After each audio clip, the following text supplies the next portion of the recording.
This is the Spire Premium 5-burner built-in gas grill island head, and my first thought was how solid it feels. The lid has that heavy, double-walled swing that shuts with a confident thud. The stainless steel is clean and consistent, and the grates are legit 304 stainless rods that feel dense in the hand. No rattles, no tinny vibes. It looks like it belongs in a real outdoor kitchen, not a cart on the patio. Key features that matter to me are simple. Full stainless construction, 5 10,000 BTU main burners plus a 13,000 BTU rear ceramic burner, and a true built-in configuration. BTU is just a measure of heat output, and 63,000 total here means it gets hot fast and stays hot when the lid is down. The cooking surface is about 750 square inches depending on how you count the warming rack.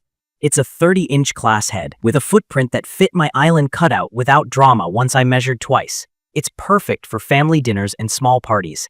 I can line up steaks on one side, veggies on the other, and still have room to slide a cast iron pan for finishing. If you're new to built-ins, here's the quick explanation.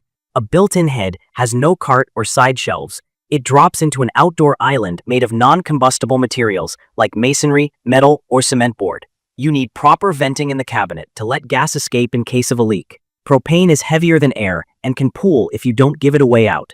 From my experience, plan your cutout carefully and have 2 people ready for the lift. At roughly 118 pounds, it's not something you finesse in by yourself without scratching the flange or the countertop. On fuel, it ships set up for propane, and the regulator hooks to a standard 20-pound tank. It's labeled dual fuel, which means you can convert it to natural gas with the correct kit. In my opinion, the conversion is where patience helps.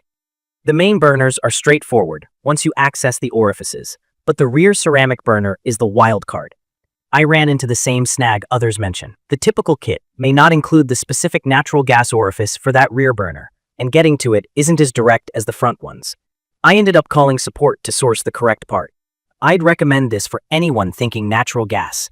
Budget for a qualified gas tech. Confirm the rear burner orifice is included before you start, and don't improvise orifices. Using the wrong size can make the flame too weak or unsafe. Lighting it is easy. There's a battery-powered igniter that throws a quick, consistent spark. I change that AA battery at the start of grilling season and keep the electrodes clean. When I light the rear burner, I hold the knob in for a few seconds so the safety sensor confirms flame, then release. Simple, but worth knowing if it pops off when you let go too soon. Cooking is where this thing earns its keep. With all 5 mains on high and the lid down, it climbs past 600 Fahrenheit, quicker than I expected. The flame tamers do a good job spreading heat, and the solid stainless rod grates throw those sharp sear marks that make food look as good as it tastes. I like running 2 burners high for a hard sear, 1 medium to coast, and 2 low or off for a cool zone. That zone setup lets me finish thick cuts without scorching. For low and slow, around 225 Fahrenheit, I keep it to a single burner and watch the lid temp, which stabilizes better on calmer days. I've baked on a pizza stone, and the crust came out crisp without scorching the toppings, helped by that strong preheat. The rear ceramic burner is a secret weapon for rotisserie and for finishing roasts. Infrared just means most of the energy is radiant heat, like the sun on your skin. It browns the surface evenly, and because the heat source is behind the meat, I can park a drip pan under the spit without flare-ups. The grill is rotisserie ready, but the spit rod and motor are usually sold separately. Once I added those, a chicken turned out with glassy skin and juicy thighs, and I didn't have to fight grease fires to get there. Night cooks are a real perk here. The interior halogen lights flood the grate with even light, and the knob lights add a little visual check so I know what's live. That might sound like flair, but being able to see doneness cues without guessing saves me from undercooking after sunset. Cleanup is manageable. I do a burn-off after cooking. Crank the burners on high for about 10 to 15 minutes to carbonize stuck bits, then brush the grates while they're still warm. I line the grease tray with foil so I can pull it, toss, and reset. One tip that matters with 304 stainless: avoid steel wool on the exterior. Tiny carbon steel fragments can embed and rust, which looks like the grill is rusting when it's actually contamination. I use a stainless cleaner and wipe with the grain. If you see paint flaking inside the lid, it's almost always carbonized grease. A plastic scraper and a warm grill make that easy to remove. I had a couple of concerns early on.